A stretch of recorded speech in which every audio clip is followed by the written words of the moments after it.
Okay.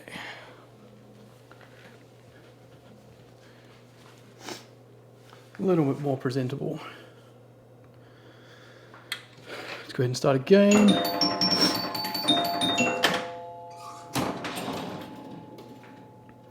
See what we can make happen.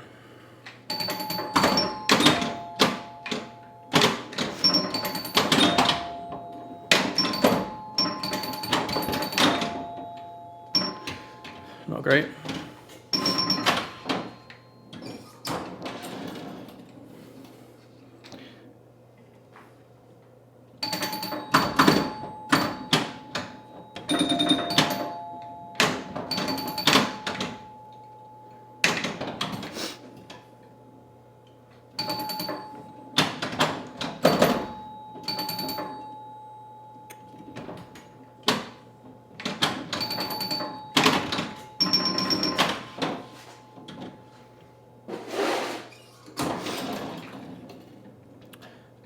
Okay. Right, looks good. Light the spinner. 2x bonus. Get a lead immediately, pop it into the outlane.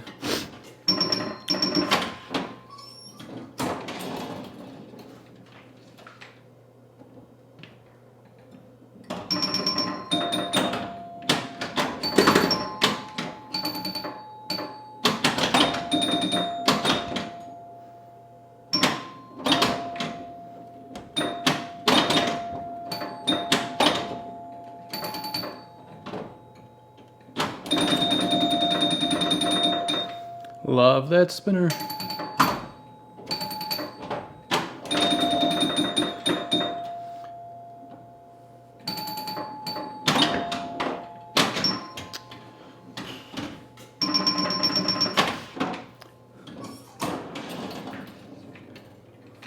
Low scoring warm-up game, I guess.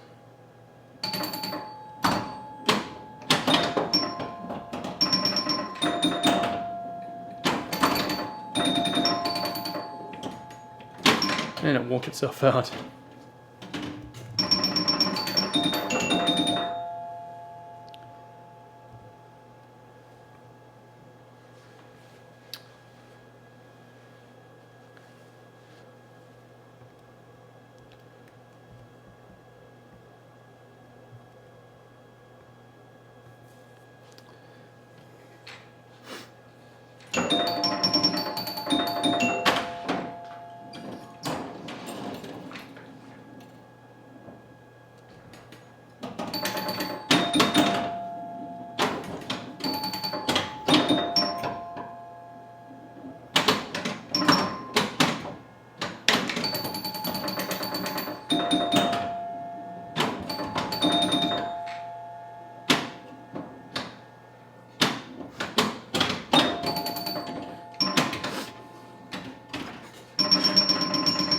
Hey there. My wife has not got the GC on the safecracker back.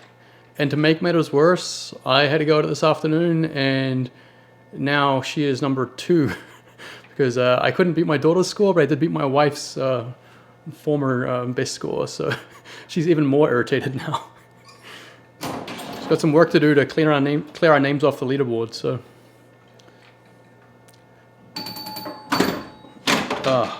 Brutal pop bumper. Hey, turkey!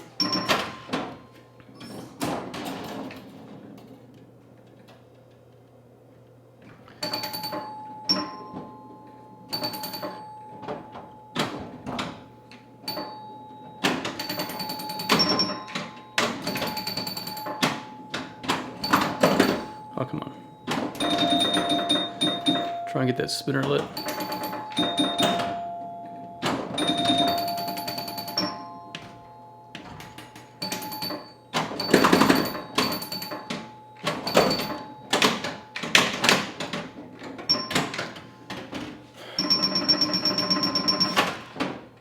Having a hell of a time getting any points on the board this afternoon.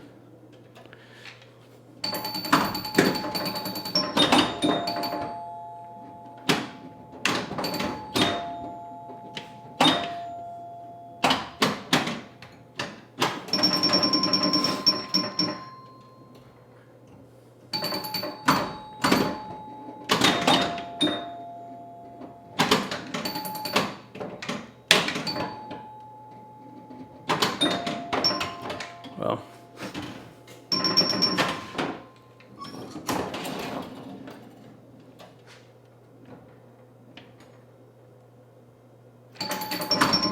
Light the spinner, score a strike, advance the strike value. All I have to do now is actually hit the spinner.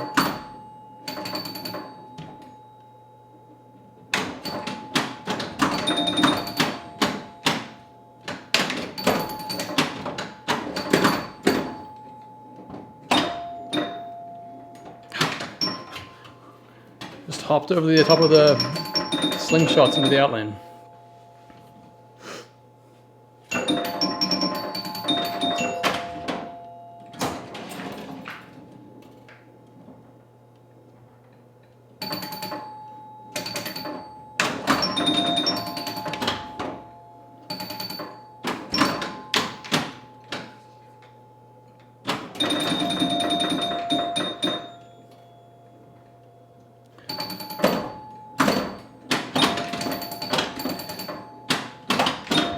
Come here.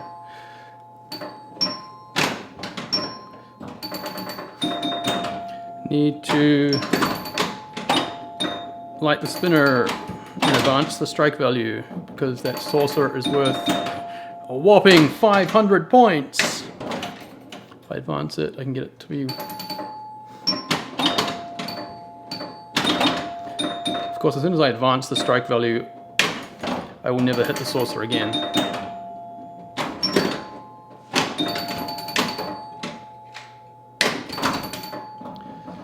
Where are we at?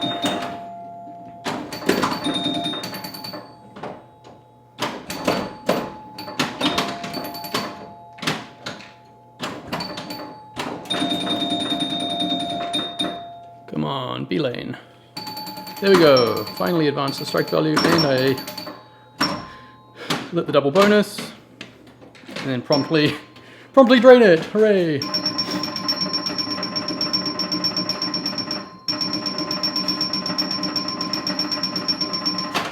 Got a lot more on bonus points than I did there on actual gameplay points, but nice.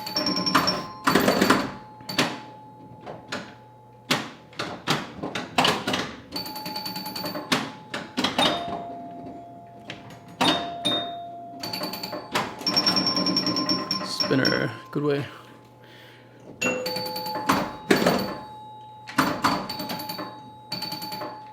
Looks like that 15,000 point insert in the middle here is out.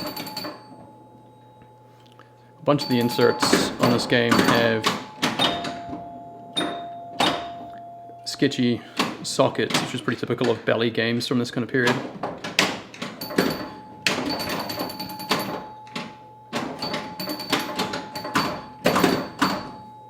I have all the parts to replace them all with the obstacle LEDs, but I have not yet done the work, except for a couple of sockets that I knew were out.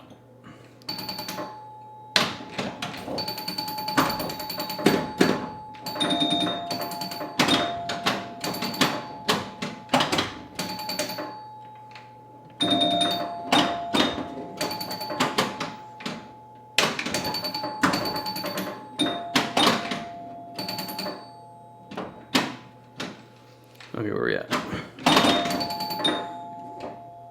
Ooh.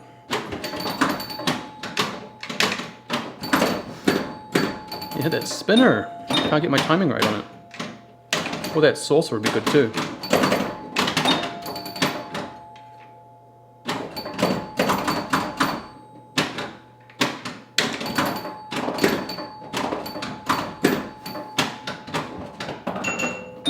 There we go.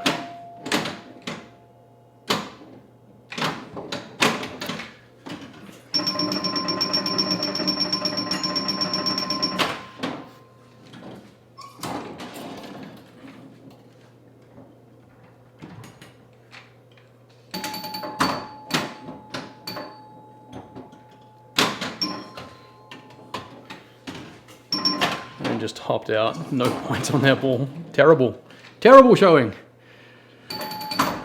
Okay.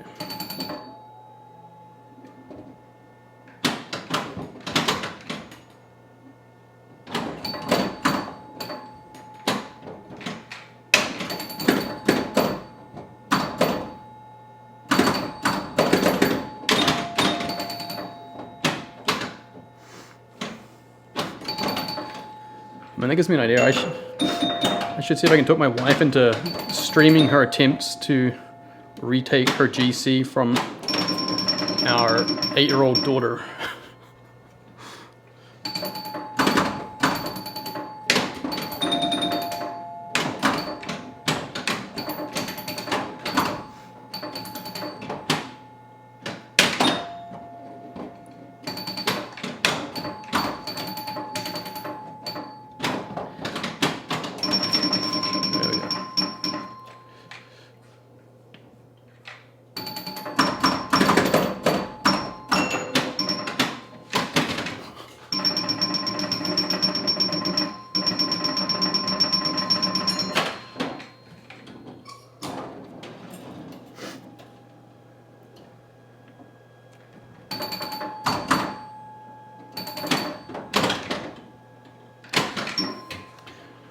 Gross. Okay, not a bad start.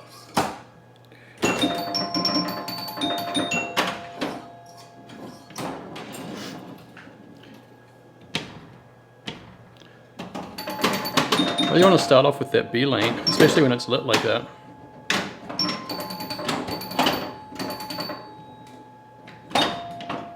Ah, come on.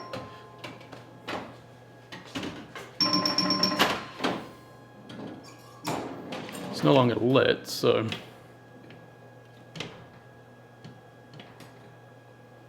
still lights the spinner, so it's still good value.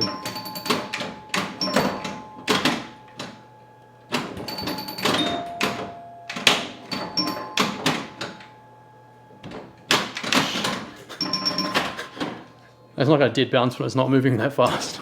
It was way too slow to try that. Not really sure what I was thinking there. Okay.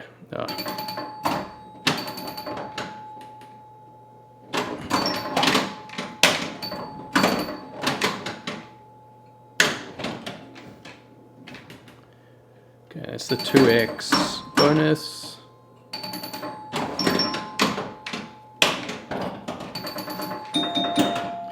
Need to actually advance the strike value to get any points out of that saucer again.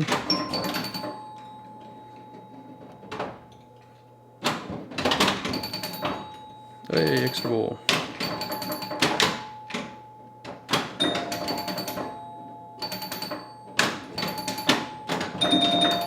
Hey, Sammy. Okay, strike value is not lit up there. Yeah, that was not smart.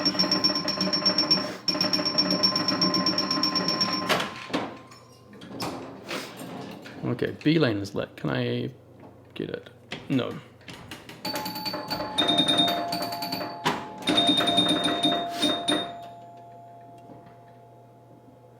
Light the spinner.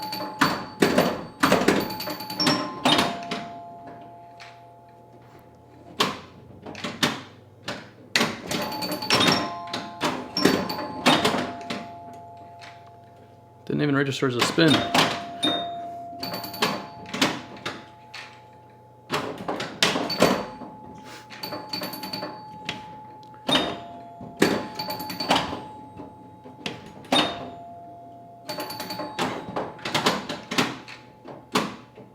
Could I have one of those star rollovers lit? Oh, no, there's 2 or 3 of them. It's kind of hard to see.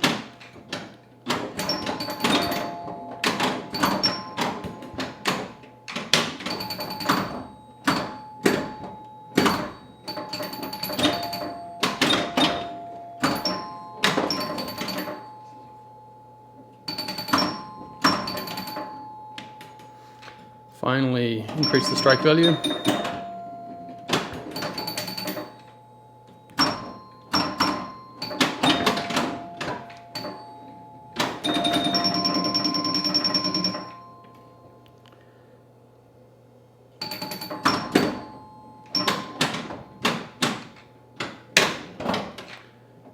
Can I get this into lane? Nudged it past it.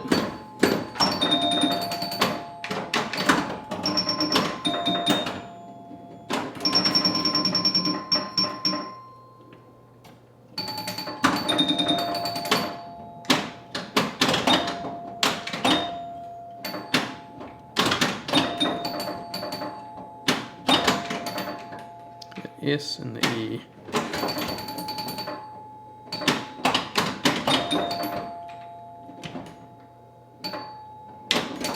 There's the S. Can I get the E? Yay!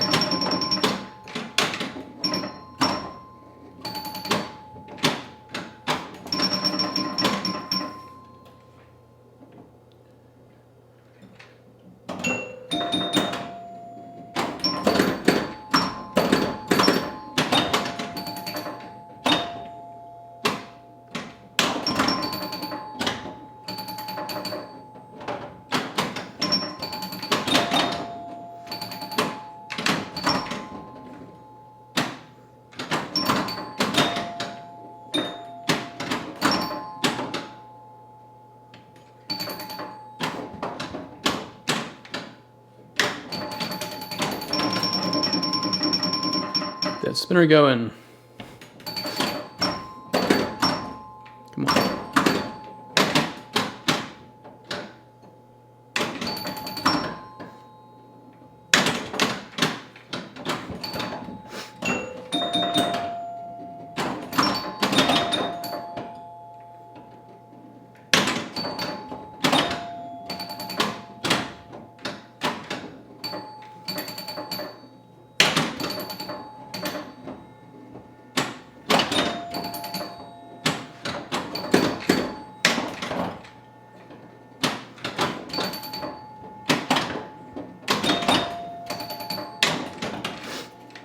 Okay, B. Yes. So that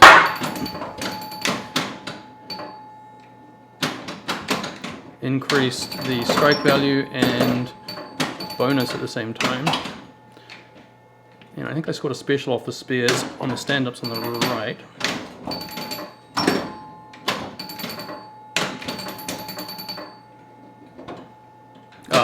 And it hopped out.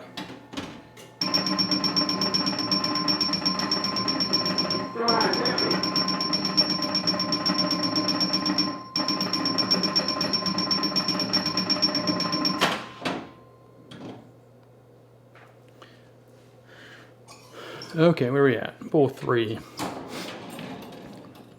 Strike is lit in the middle. Can't bounce it back there.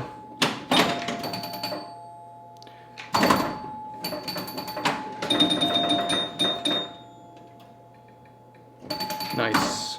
Lights the spinner. Spinner rip is good fun.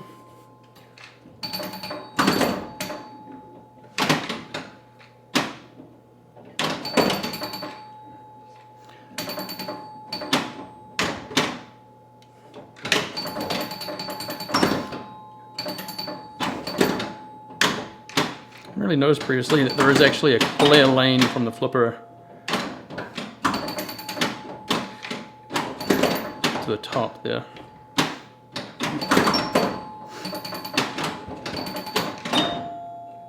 To get it just right, you can backhand the A lane from the left flipper and the C lane from the right flipper.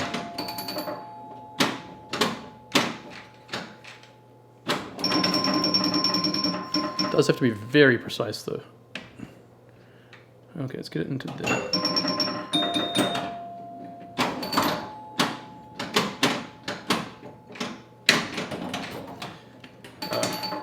Gonna get back to B, back into the B lane, come on.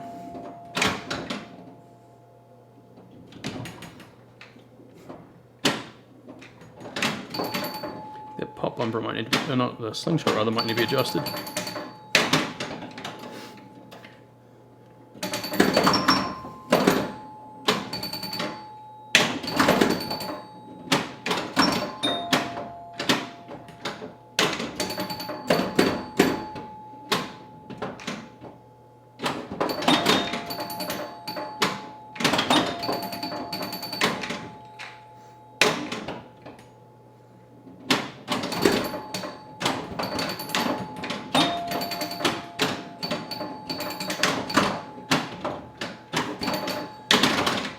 Straight down the middle.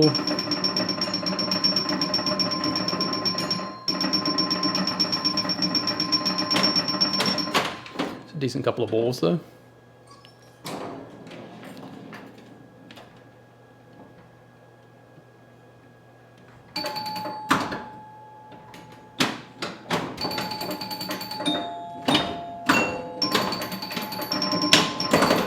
Okay, that was the last of the rollover targets.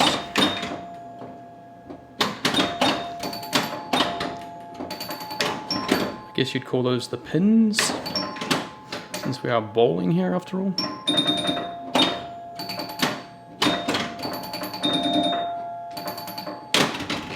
Down the middle.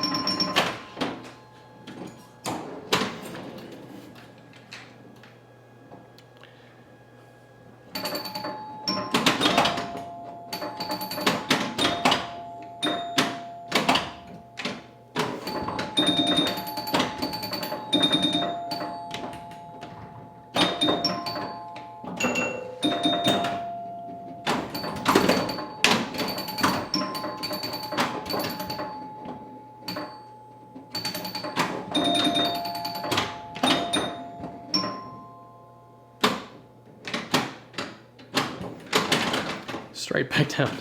Middle. Okay, 569.50. That's a decent start.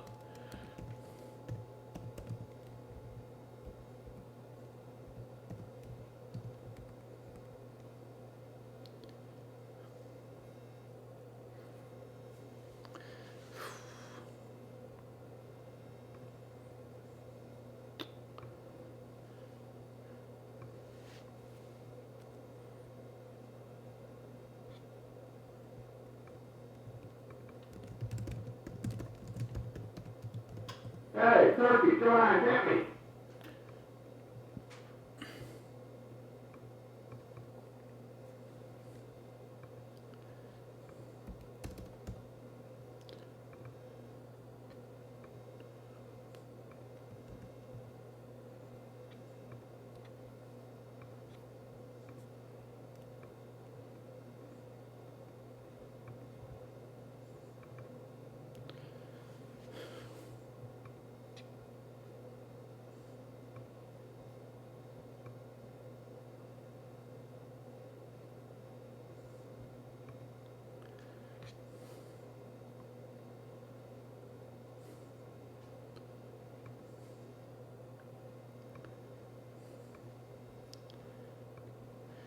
Okay.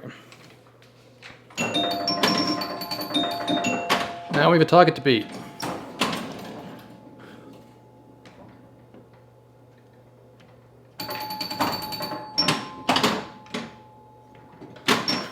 That is not going to be how you beat, get a new high score.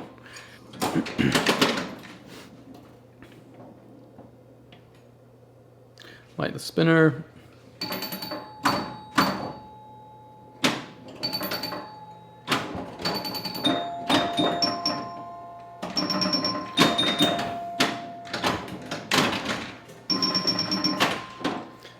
Being too late on that spinner shot is bad news. Straight into those posts and straight back down the middle.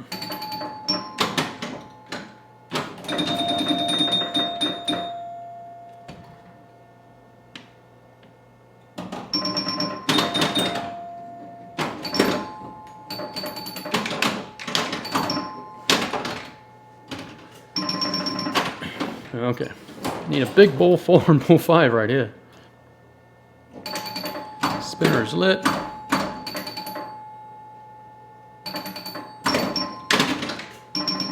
Insta drain.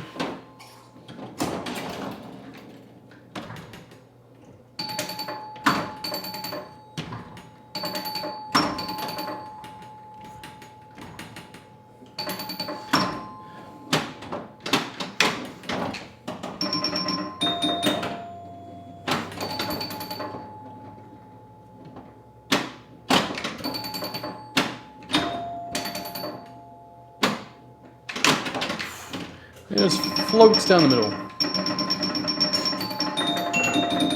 That was not a good start.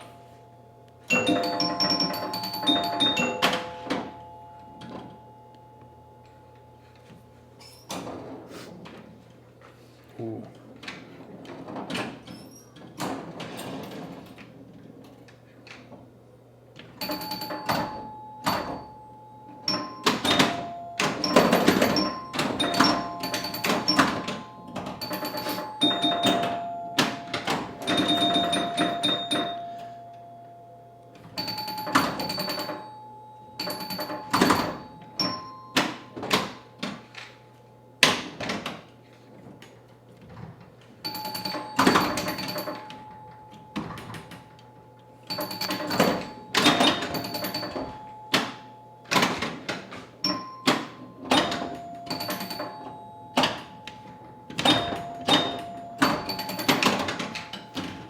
Awful.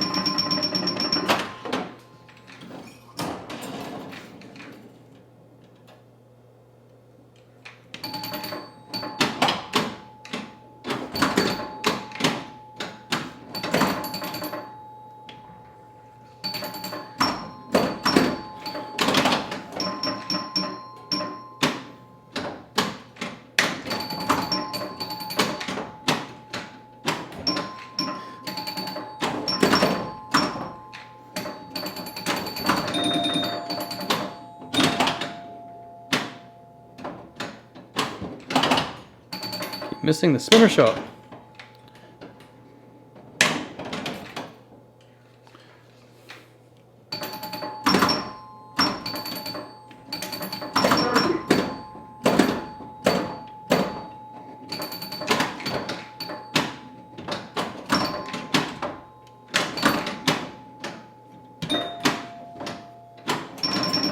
There it goes.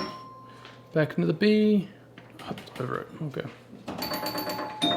Still haven't advanced the strike value even once. Come on.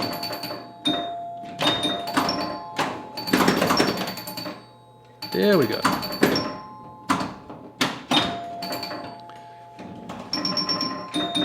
A whopping 5,000 points.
Come on. No saving that one.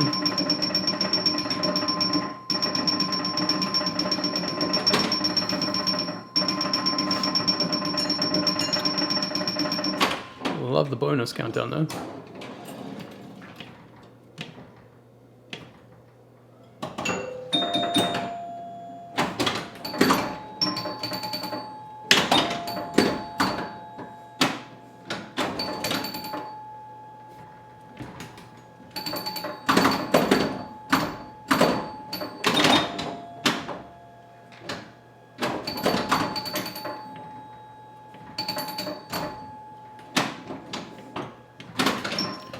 Gross.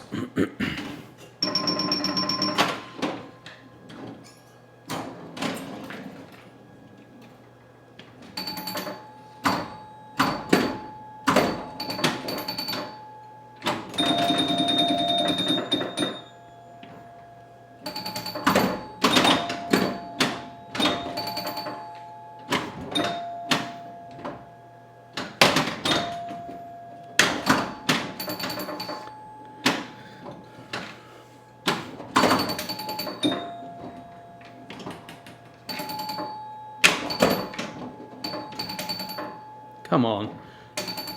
That one rollover target needs to be more sensitive because it is impossible to hit reliably.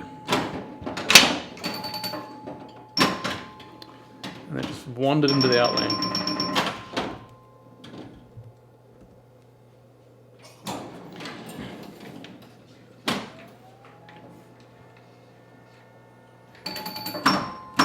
Finally advancing some values.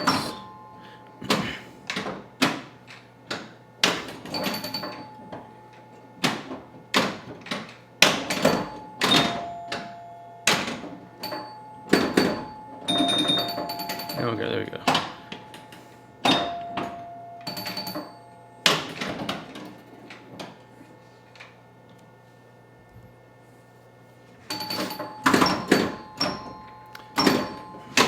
Straight down the middle. Come on, pop bumpers.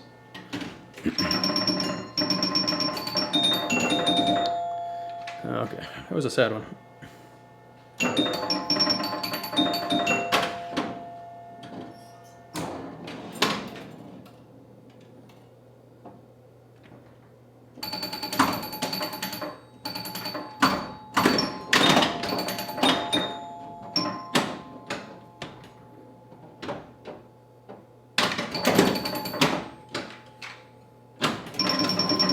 Hey!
That was a terrible one.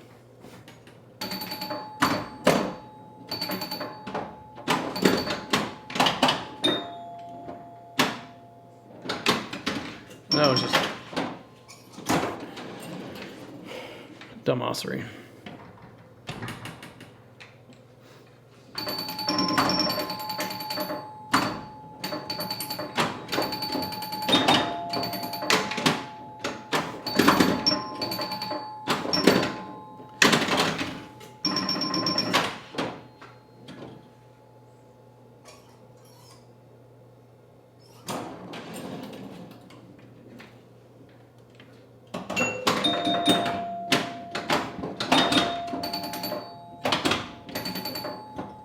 There we go.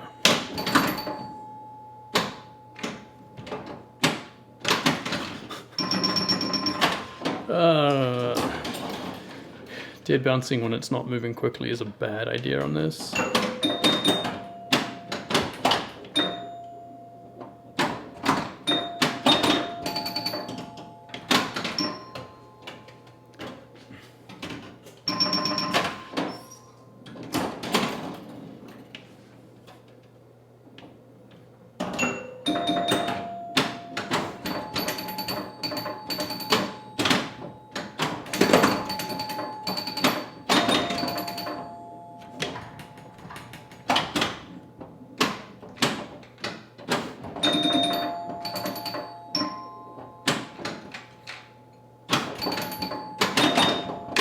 Trying to get it up the spinner.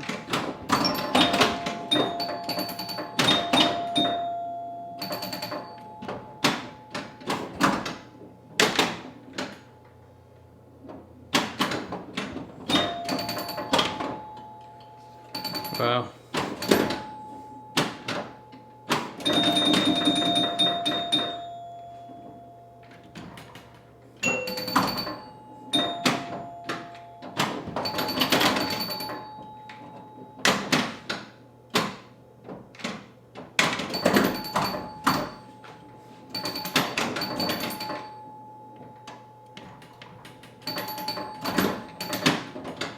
Ooh, second time that's kind of walked back in from the outline.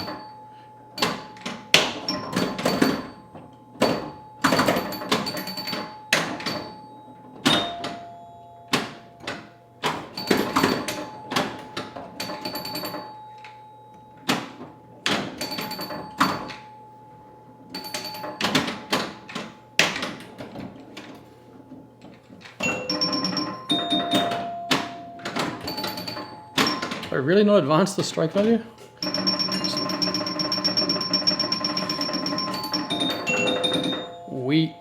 Weak sauce.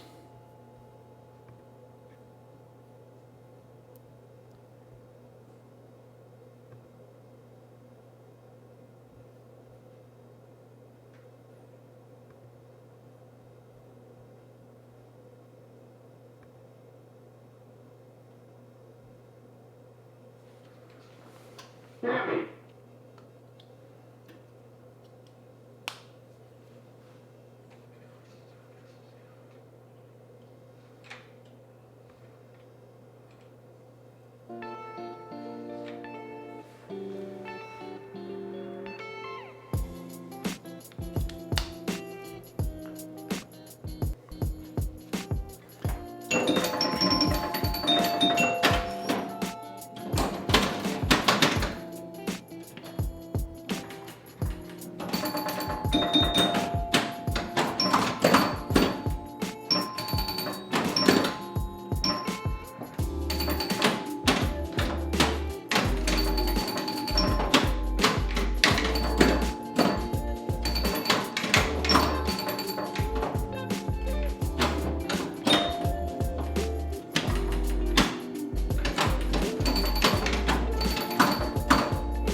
Just draw a score. What's left on the strike? I can't tell what's not lit. Hey, Borg Dog. Thank you for coming to say hi. Welcome, and everyone else. Hope you're all having a wonderful day. I am playing a little bit of Strikes and Spares. This is one I picked up a month or two back for a couple $100 off of Facebook. It's been sitting in someone's garage for 15 years and was in a state of disrepair. So I worked on it for a while. I worked on it for a while longer, and now it's finally playable. Hooray! Still has a few things, a few niggles to be addressed.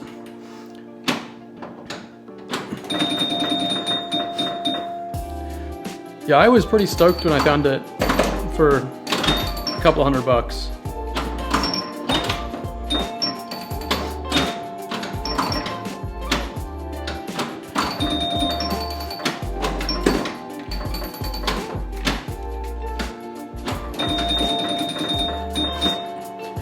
Had to do a bunch of board work because the some of the transistors were blown.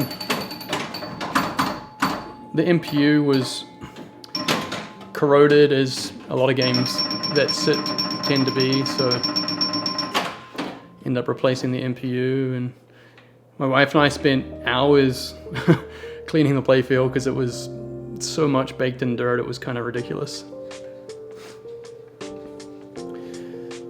Yeah, this one's only a short-term stay. Like it's a fun game to play, but I'm not really a fan of the theme and the artwork and stuff. So I'm gonna play it for a month or two and then move it along and find a new project, I think. So that's kind of the plan.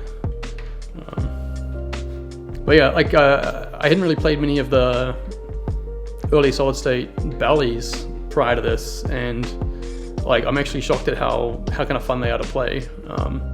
Like it feels kind of like an EM, but a little bit faster, a little bit more, slightly more interesting. But it's always the fun chimes. It's always chimes.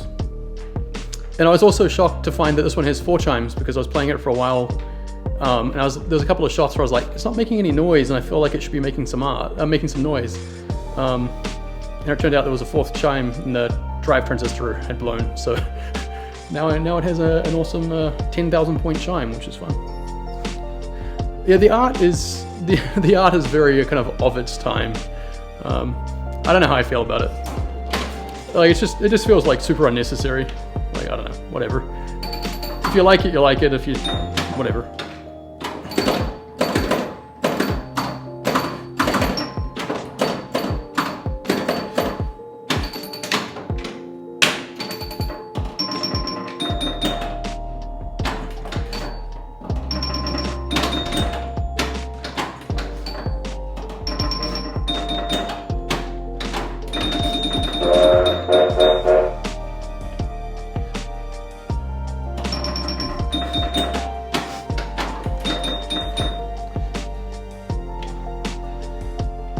Back there, B-lane, go, go, go. There we go, double bonus.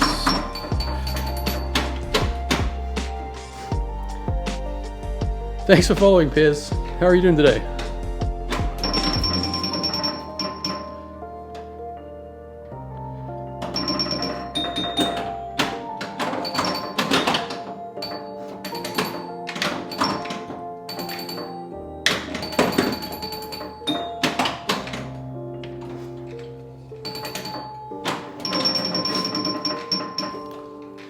So one of the big things I want to do that's left on this is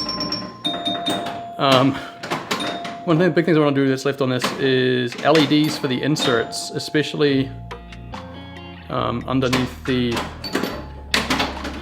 all of the star rollovers in the middle, because I can barely tell which ones of them are lit, and I'm sure that I can't tell on the stream, but I'm sure on the video it's like impossible to tell which ones are lit because a lot of the bulbs can't really fit behind the star rollovers super well. So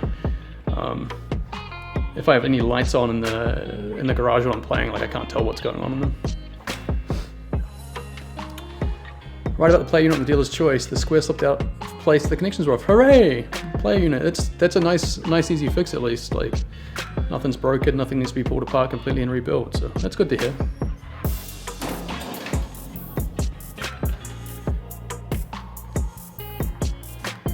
Come on. Oh, I also need to replace the legs on this because the leg levelers are rusted in place, so I can't actually adjust how steep it is. So it's probably a bit floatier than it should be.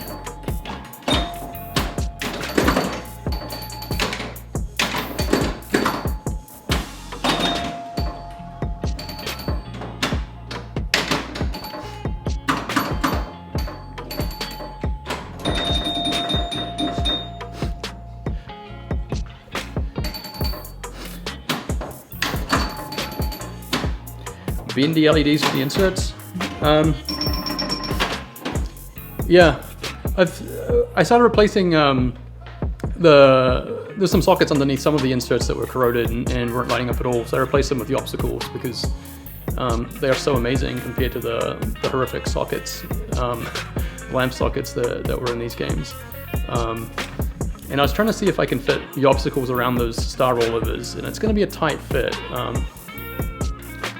Yeah, I don't know, like, yeah, the bendy LEDs, they're a good thought actually, I hadn't really considered those.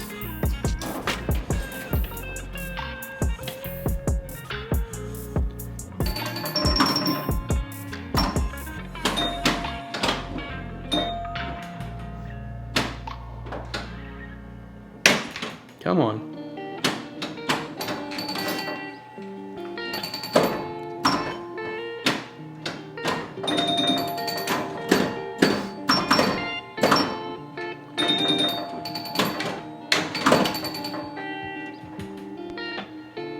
Strike value, go, go, go. There we go.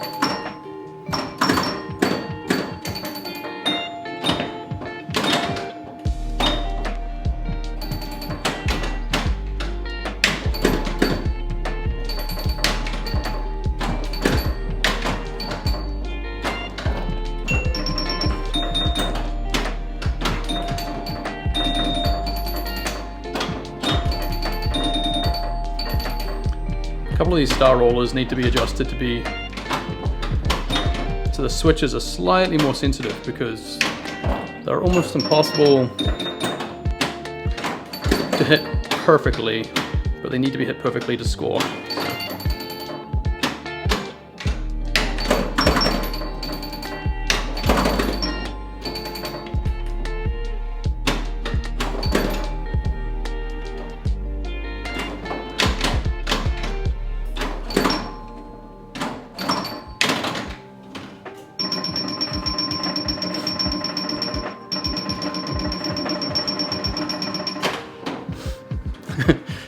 Waiting for Santa Piers to send you obstacles to try.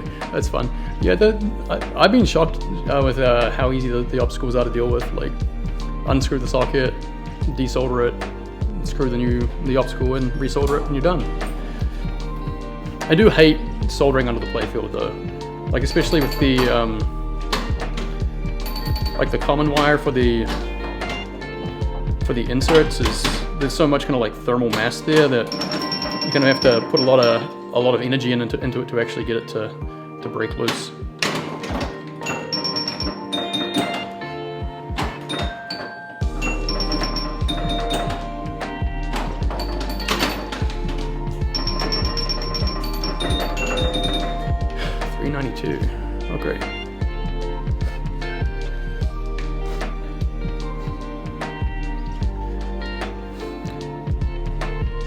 Yeah, he was out of stock on a bunch of the colors that I needed for a while. When they came back into stock, I ordered a crap load of obstacles off them.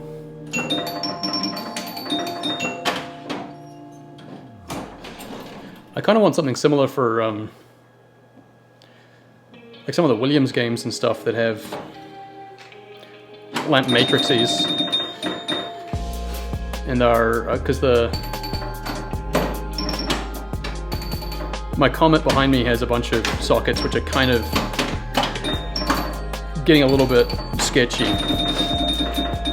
and tracking down the right type of socket to use to replace them and replacing them with another socket that takes bulbs is kind of feels like I'm living in the past compared to the obstacles, but they don't work with the lamp matrices for whatever reason. Use a Hacko FX 601 for playfield work. I use a little USB powered soldering iron, the pine saw, because it's convenient. I don't have to plug it in near the playfield, near the pinball machine. But realistically, it's not the best solution. It just happens to be convenient because I can just move around more easily.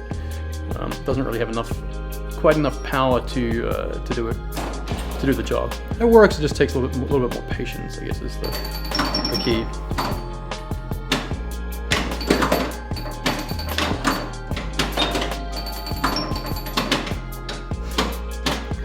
I have a nice soldering station that I use for the board work, but it's got like desoldering and stuff, so it's significantly bulkier.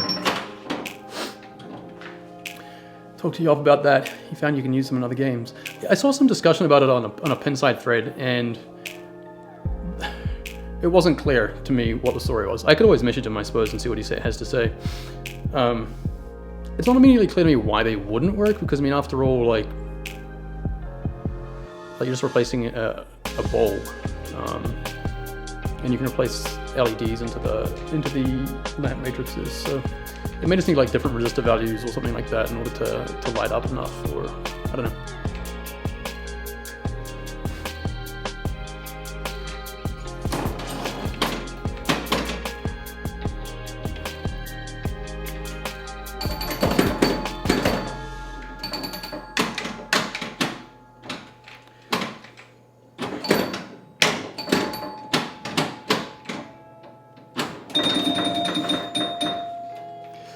So I replaced all the incandescents in my Comet with LED bulbs, and now my wife's kind of irritated because they're a little bit bright for her liking.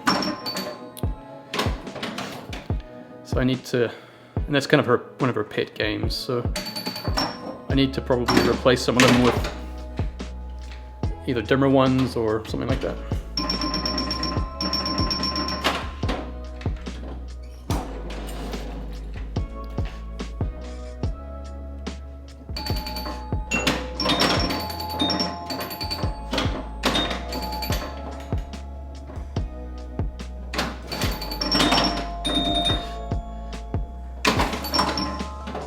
You say David is friendly, but he's a person from the internet, and people from the internet are all strange and scary. That's just how that works.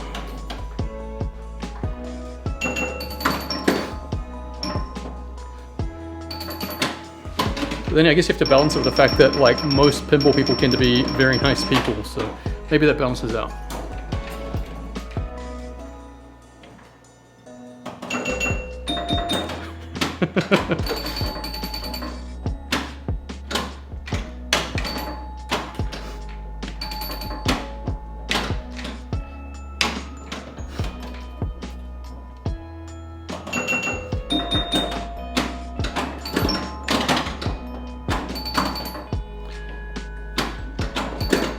The other nice thing about the obstacles is that they are a lot more compact to store, so if you buy a bunch of them in bulk and want to stash them in a drawer or something like that, take up a lot less space than the bulbs because they lay flat.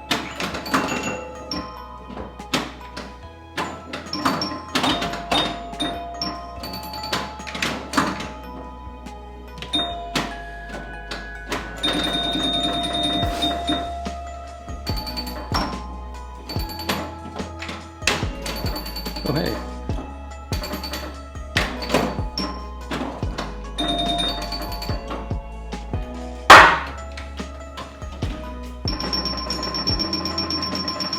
I use them to replace my pop bumper lights. I have not.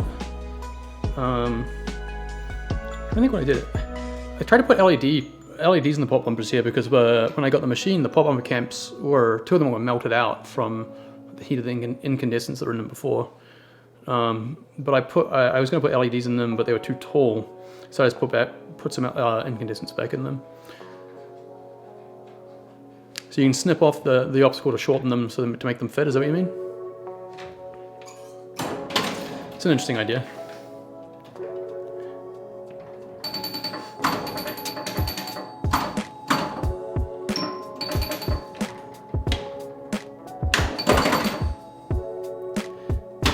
No. Okay. Yes.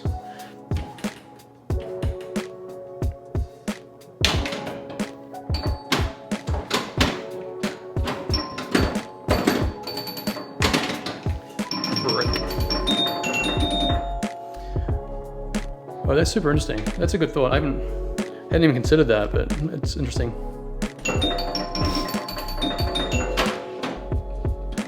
Yeah, I definitely watch his weekly tournament streams, and I've watched a couple of his shop videos when he was working on various machines. Usually what I do is I put them on in the background when I'm working on machines, so I don't actually I'm not paying super close attention to what he's doing, but it's just especially the tournaments, it's kind of fun listening to it while I'm working on a machine and glancing over at it while I'm cleaning something or whatever.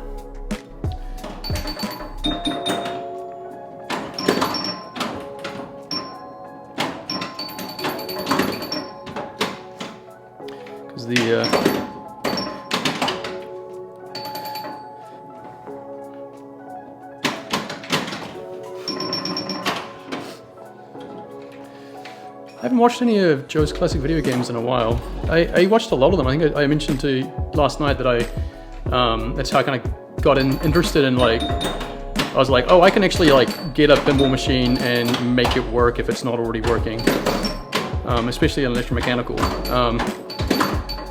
But I kind of stopped watching his videos. I don't really know why. I think they fell out of the algorithm on YouTube as part of the issue. We're getting suggested to me and now they're not, so I watch other things that are suggested to me. It's all Google's fault.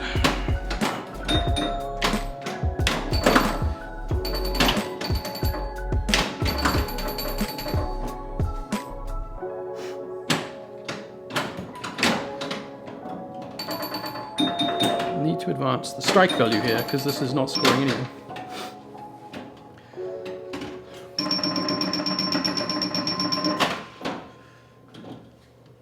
Jeez, I'm on my extra ball and ball 3 and I've got 50,000 points. Holy hell.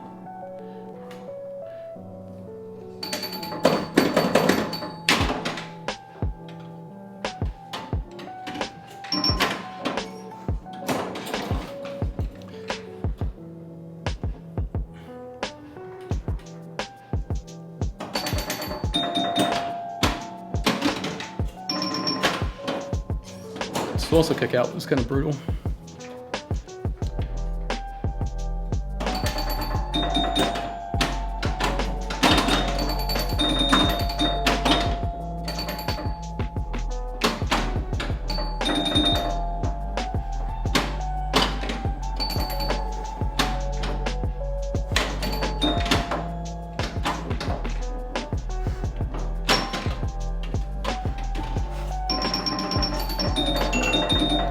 I found some of David Yop's videos on YouTube recently as well.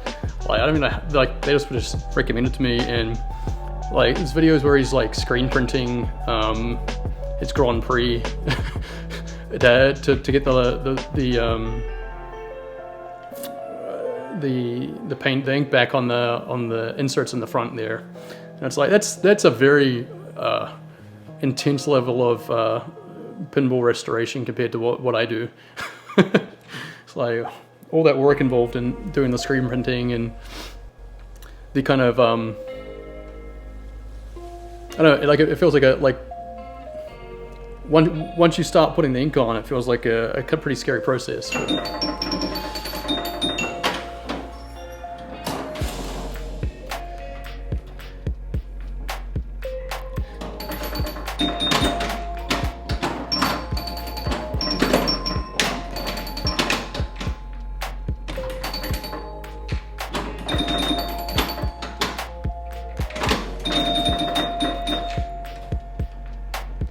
Like I haven't even got to the point of being willing to like repaint like a cabinet with stencils or anything. That still seems, all of the like the artwork side of things seems feels like it's beyond my abilities at this point. Mechanical stuff and the electronic stuff I can handle.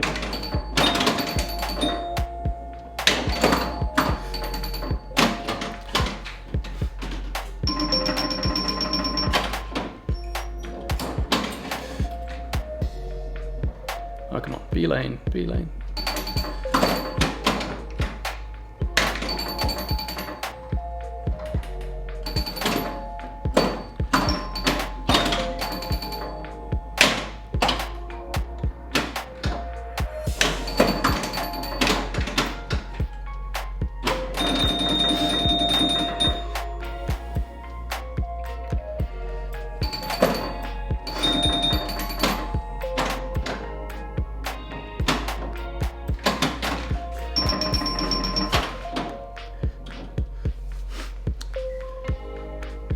Your dealer's choice.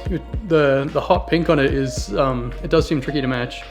This, I don't know how obvious it is in the. It's probably not very obvious in the stream. There's a bunch of playfield wear on this one. Like the paint is pretty thin up here in like the red sections, and especially on the black in the middle there. But it's like I'm not going to try and touch it up. It's if I try and touch it up, it's going to end up looking worse than just looking. Well, it looks its age basically at the moment, and I think that's a better look for it than looking like a kid went to town with a can of paint on it kind of thing. So yeah, like I'd hate to, I'd feel terrible if I tried to like improve a pinball machine and end up leaving it looking worse than it started off.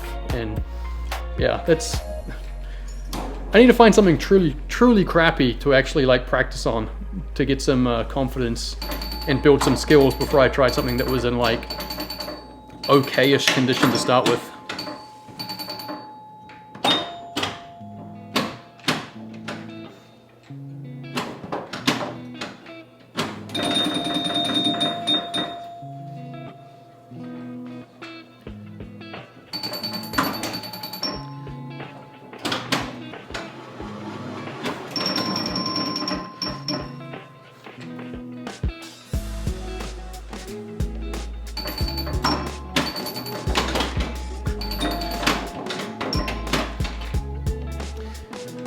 Took it apart, started to try touch-ups, and didn't play it for a year, and you put it all back together.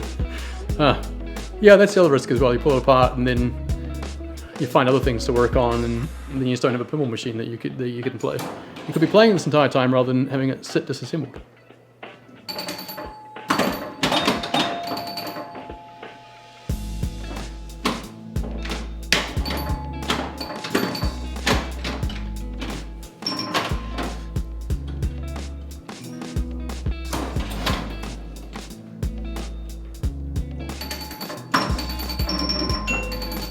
See, that's a nice bounce off the pops.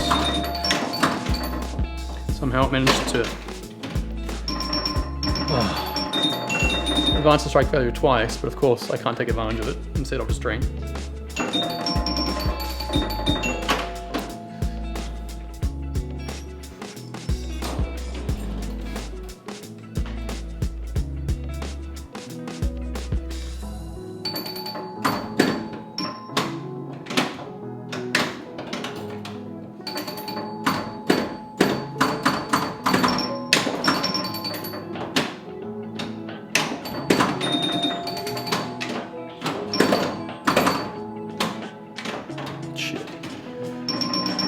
It's a terrible drop catch. Drop catch it and just let it go into the drain.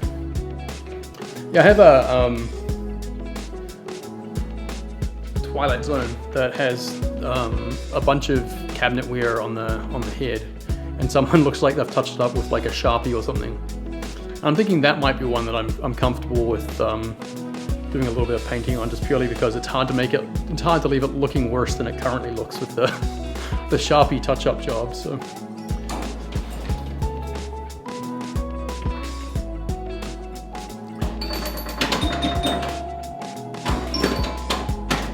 Geez, the essence on the spear, the ball was starting to go out as well.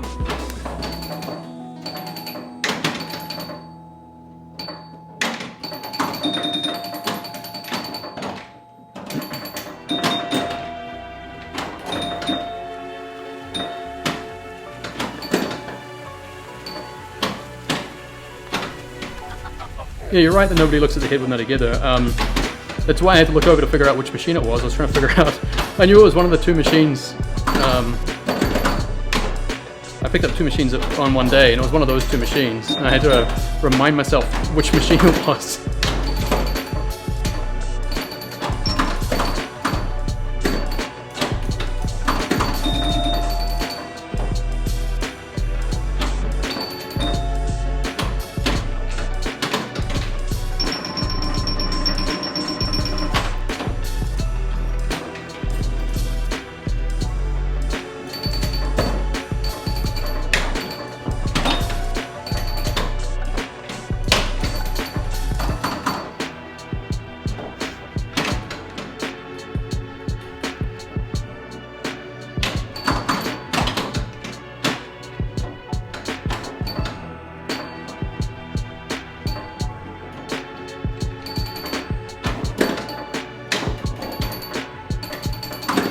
Finally advanced the strike value. Ball 3. Jesus.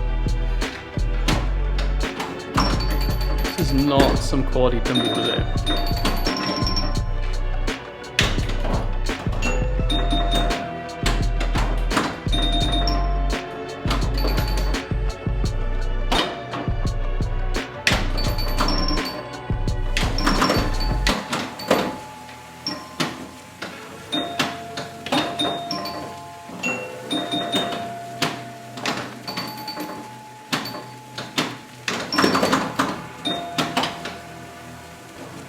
I really want to find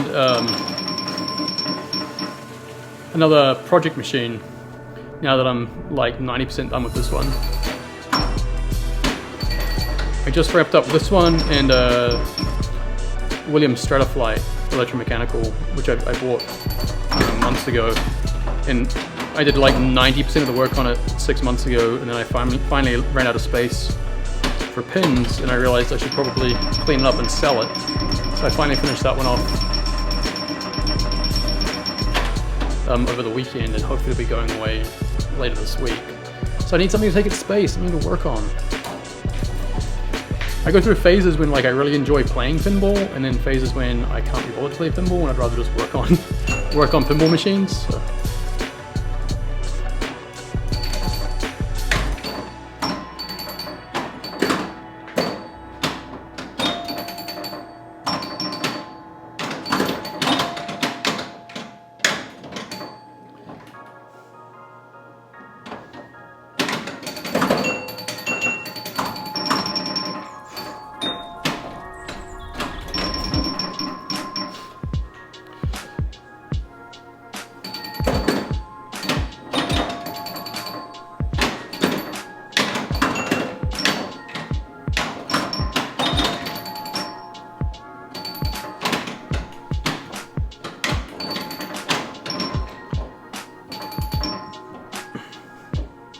I'll come back here.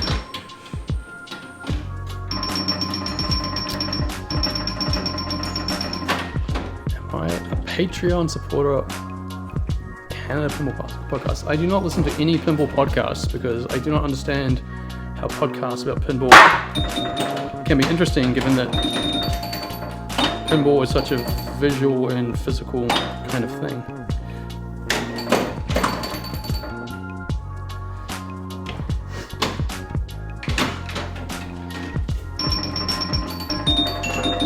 I had one good ball in that game and the rest of it was kind of mediocre.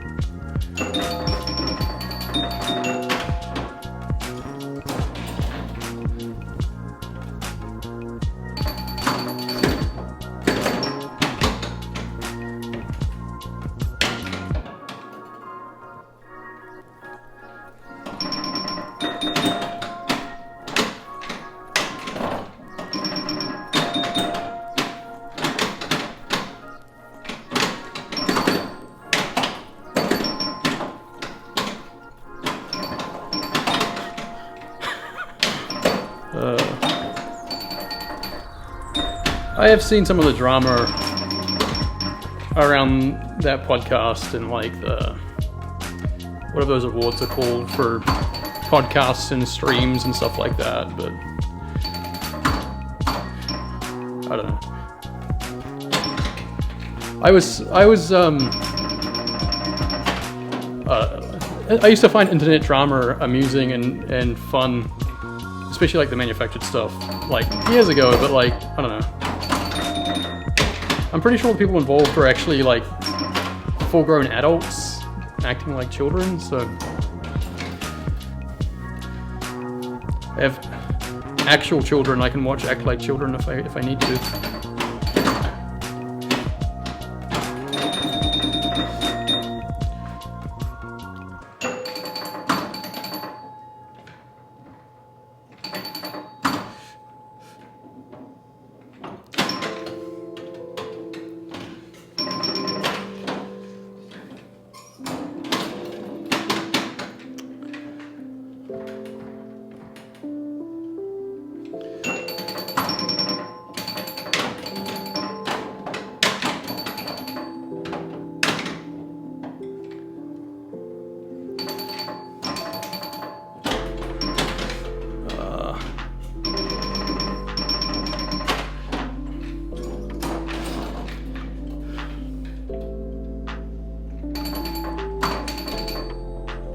Come on, back into the B lane. Nope.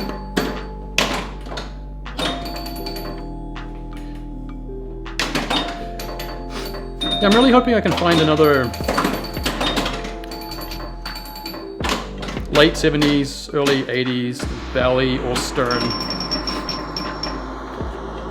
It'd be fun to find something kind of a similar vintage to this that I can do some work on and play it and then move it along.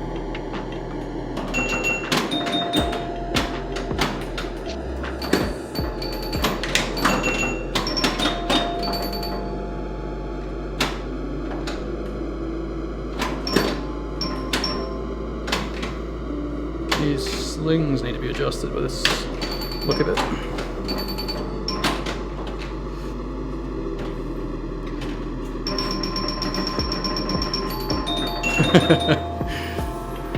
People surprise me you don't listen to any podcasts. Yeah, I mean, I used to listen to podcasts about other things, but pinball, it doesn't make any sense to me. I'm in Northern California, middle of nowhere.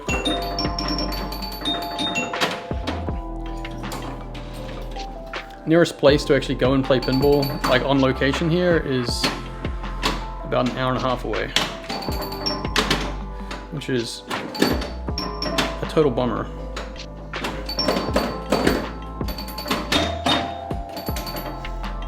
So it'd be nice to find some people in the real world that like pinball too.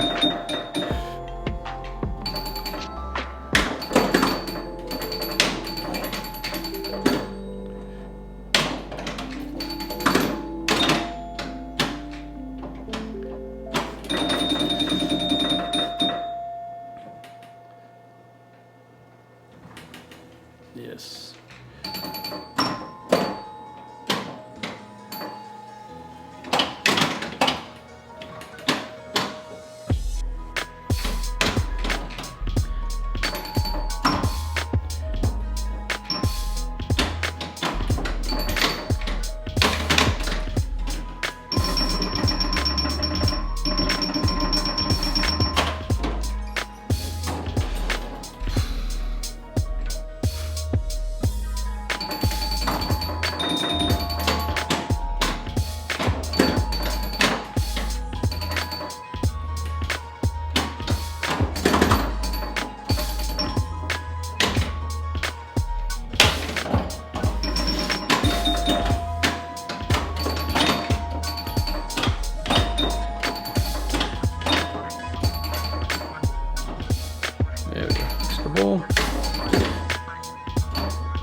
thing I don't get about like podcasts about like, I don't know, rumors and design stuff like that is like, surely it's significantly easier to consume that in the form of like a blog post that takes 2 minutes to read. Like unless the person doing the podcast has some like inside connections or whatever, like it's just some blowhard talking stuff about stuff that is guessing at. I listened to 1 or 2 pinball podcasts when they did like an interview with like a designer from like the 90s or whatever. I remember who it was. Whoever one of the designers was on, or the programmer in fact on Twilight Zone, a couple other games, did an interview at Pinball Expo with somebody, and that was like super interesting.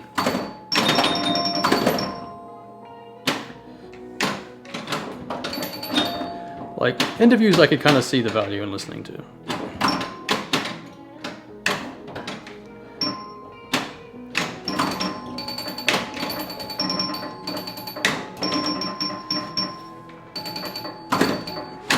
Come on.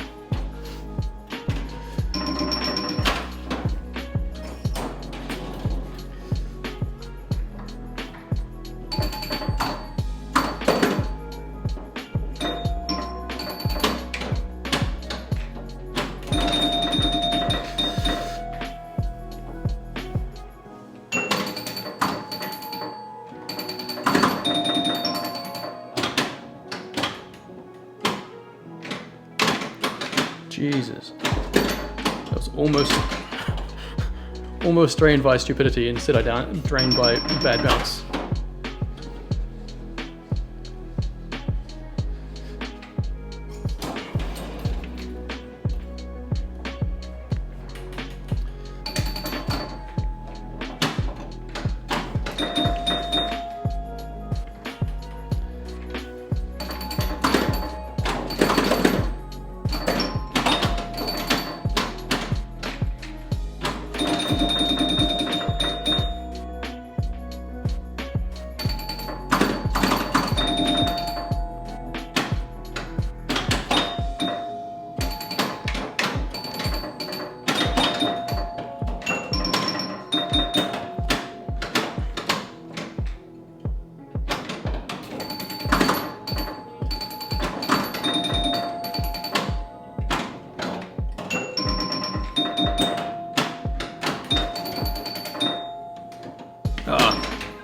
Come on.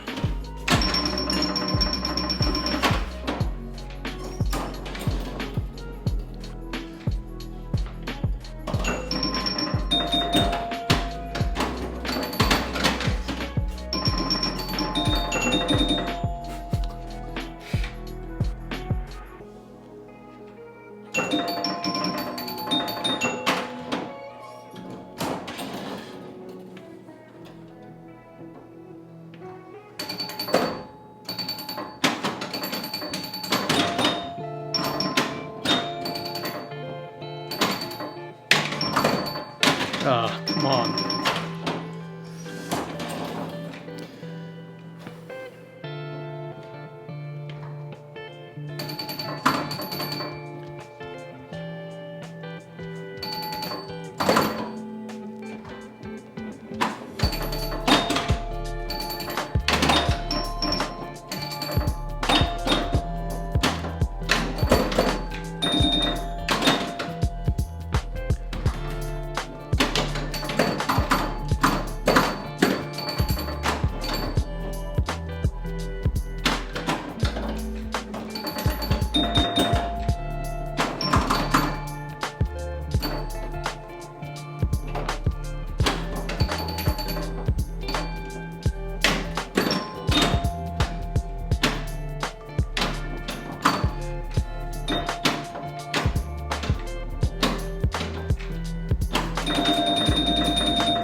What is sprayway? Is it like some as seen on TV nonsense?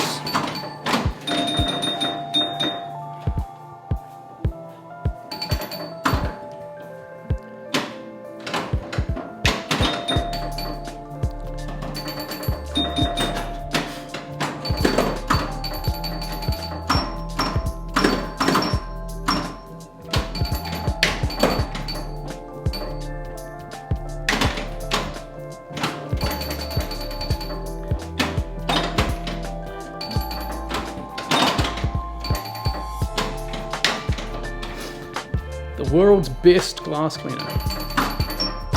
So good you have to use it multiple times to get it clean.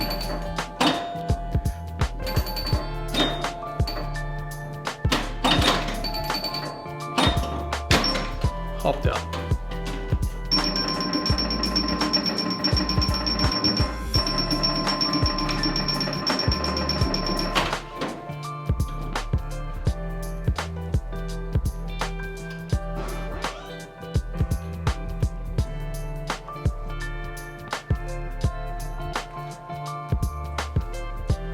Shake the camera there for a second.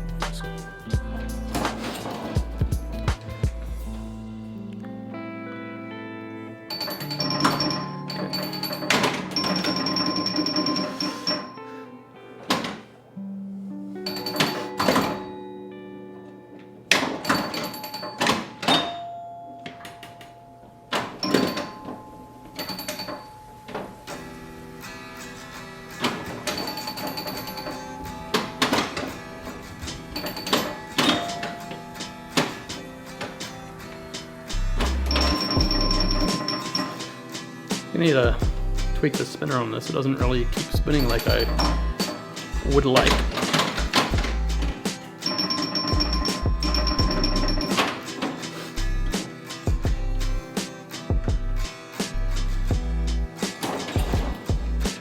For cleaning pinball glass, I use some like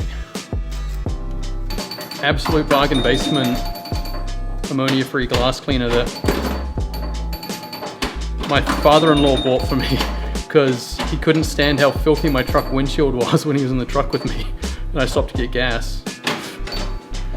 That's what I've been using ever since.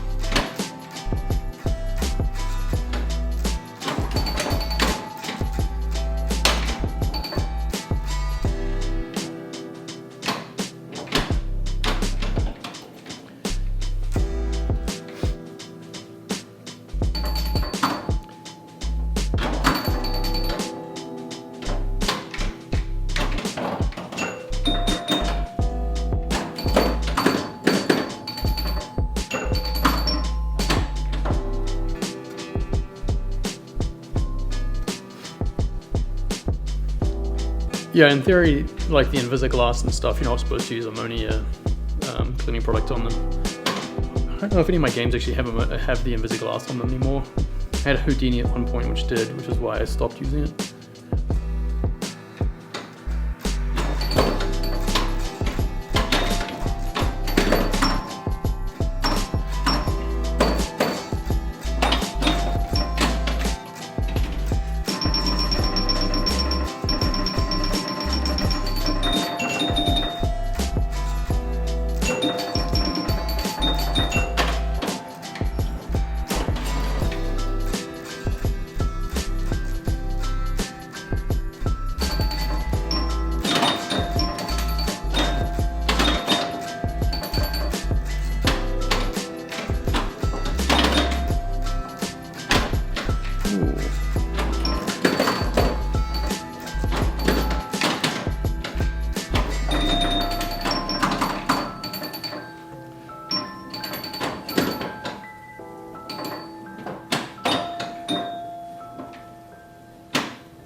The one true dinner plan, breakfast for dinner. That is the gold standard.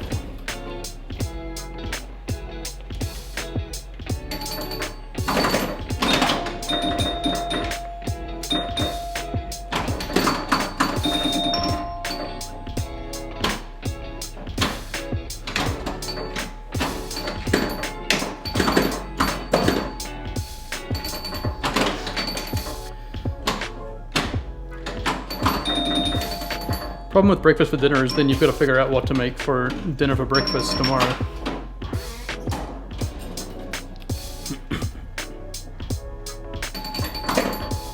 Ah.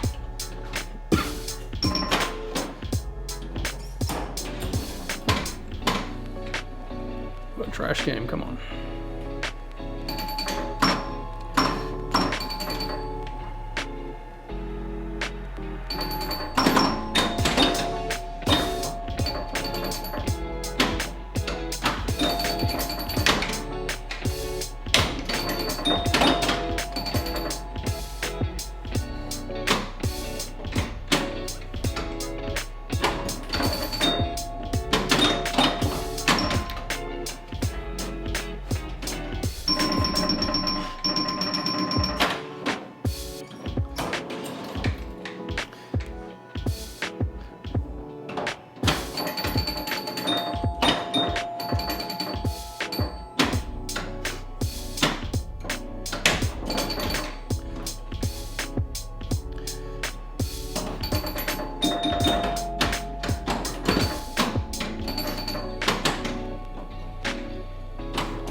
Air fryers are great. I got a combination like toaster oven air fryer, and like never use our actual oven anymore.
Liners for the bacon? That's interesting.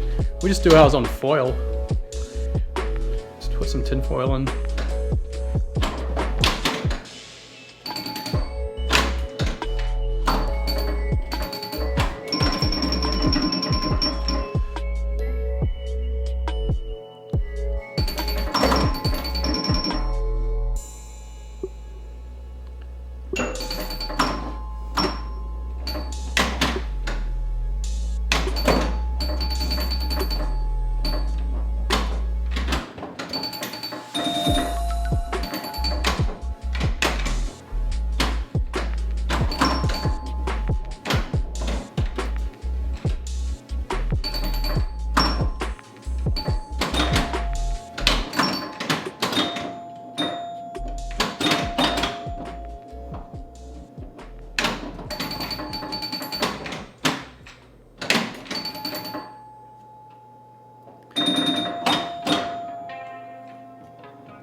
That's finally a good ball one.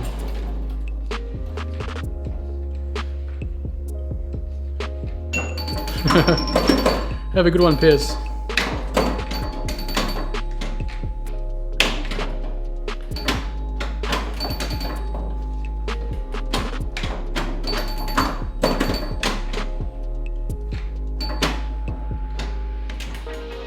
Come back over here.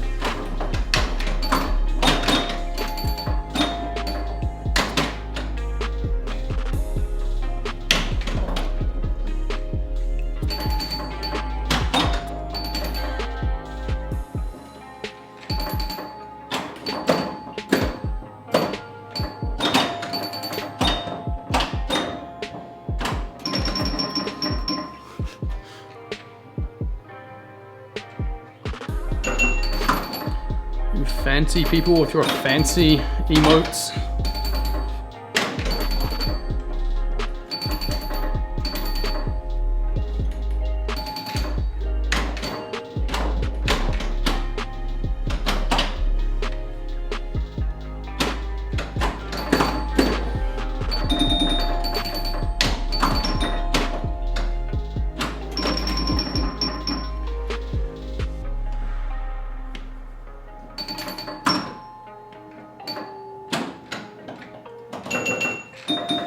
Okay, 30 points for a strike now.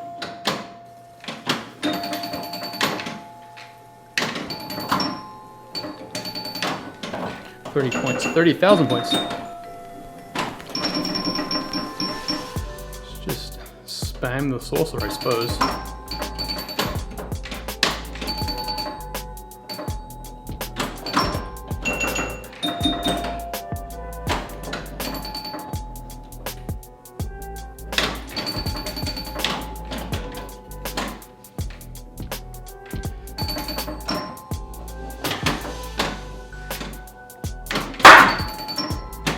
Yeah.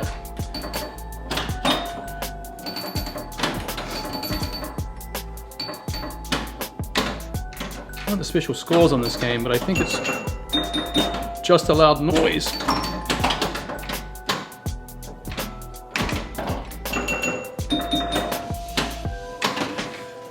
Bad feed.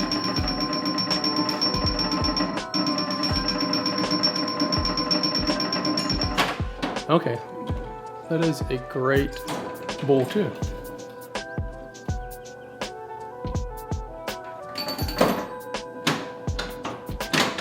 That is a shocking extra ball.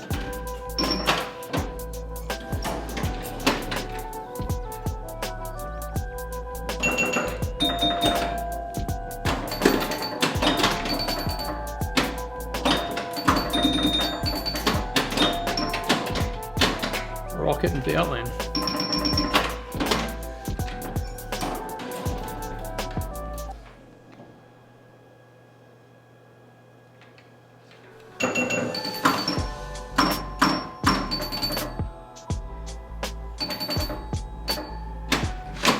Come on. What trash.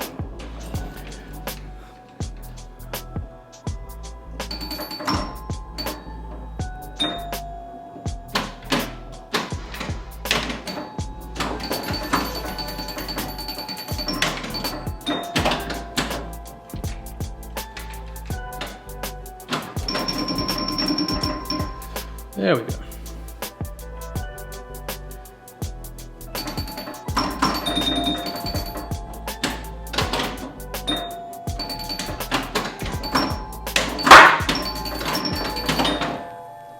Oh, come on.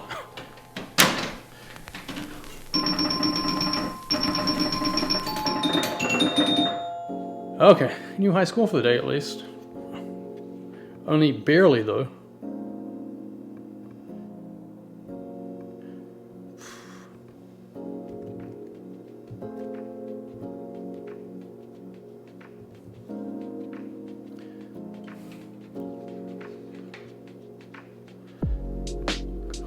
Ways to go. That was frustrating too because I had 450,000 on ball two.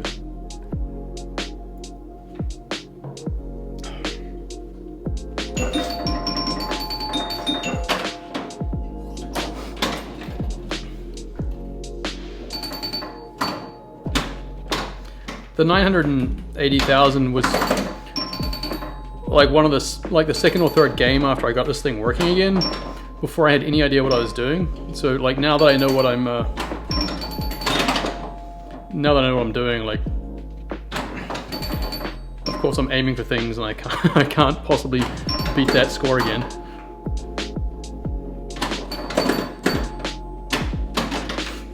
$985,000 without going over. Yeah, that would be a fun one.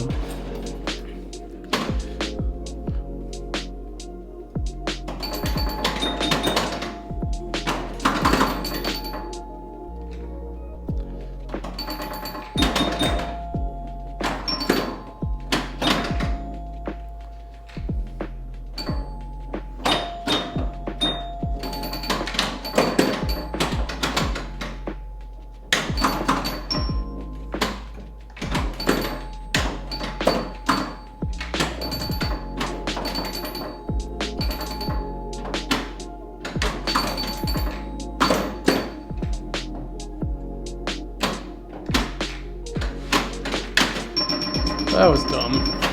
Sit and watch it bounce from flipper to flipper and back down the middle.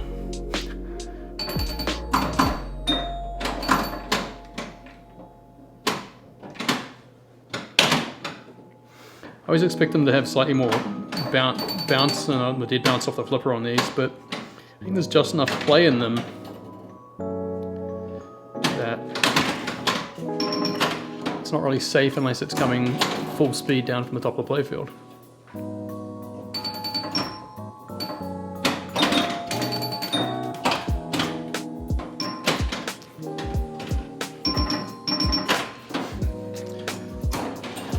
Thanks for the follow, CNK. It's been fun chatting with you folks.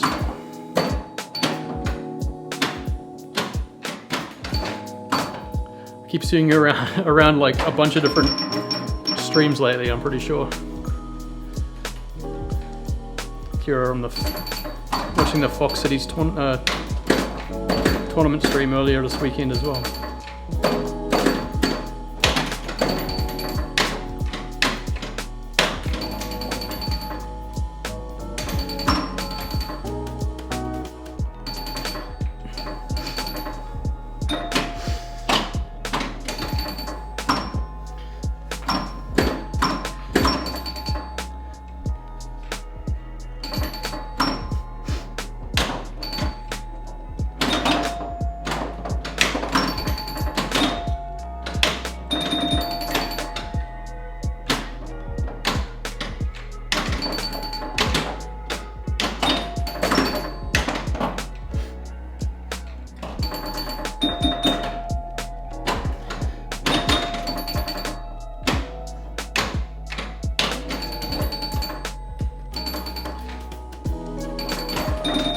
Oh, come on.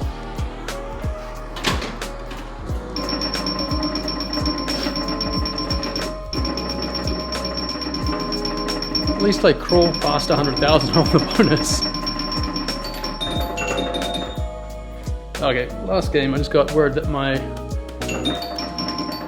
wife is on the way back home with our girls, so one last game, and then I'll go and figure out how I can help.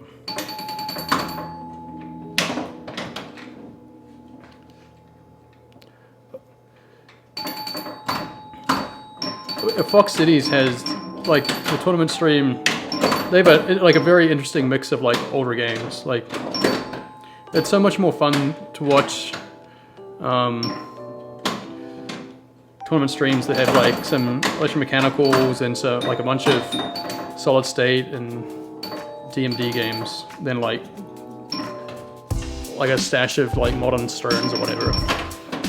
Cincinnati, the tournament there was also good fun for the same reason. Like, they had a great mix of kind of like older machines and also modern machines.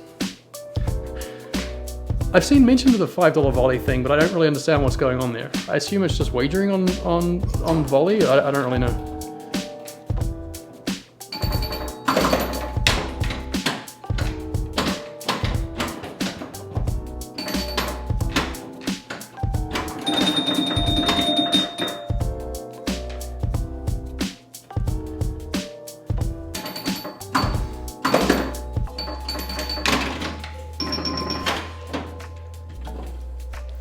nearest pinball arcade to where I am has, I think, like 16 or 18 machines, and all but 2 of them are modern Sterns. One of them is a Cactus Canyon remake, and the other one is like an Elvira Scared Stiff. It's like everything's just modern Sterns, and like they're fun, and like a lot of people, I can understand that they probably get a little bit more business from it, but like it's just all very kind of same, like so much complexity of the rule set. I don't want to have to like study a manual in order to understand how to play the game and get the most points.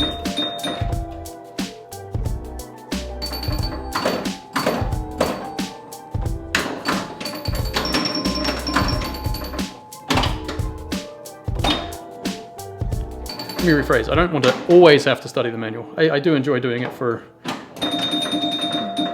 games I'm spending a lot of time with, but if you go somewhere and play like 3 games on something and I have no idea what I'm doing.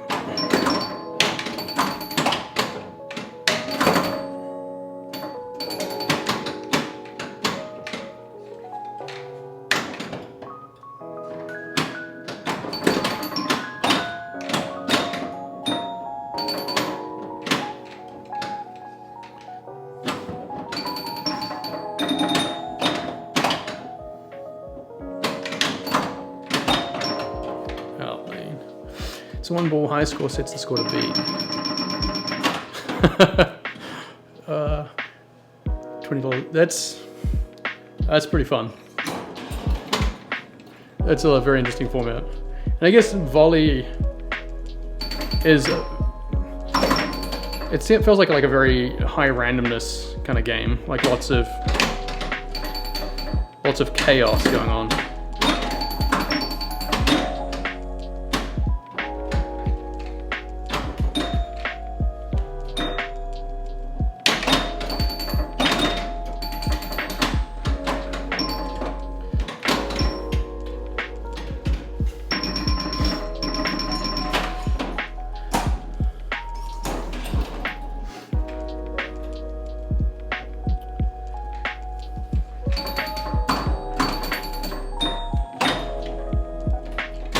Wow, what a terrible way to end that game. Oh well. I am going to call it a night. Thank you very much for stopping by. Good talking to you, CNK. Hope you have a good evening. See you later.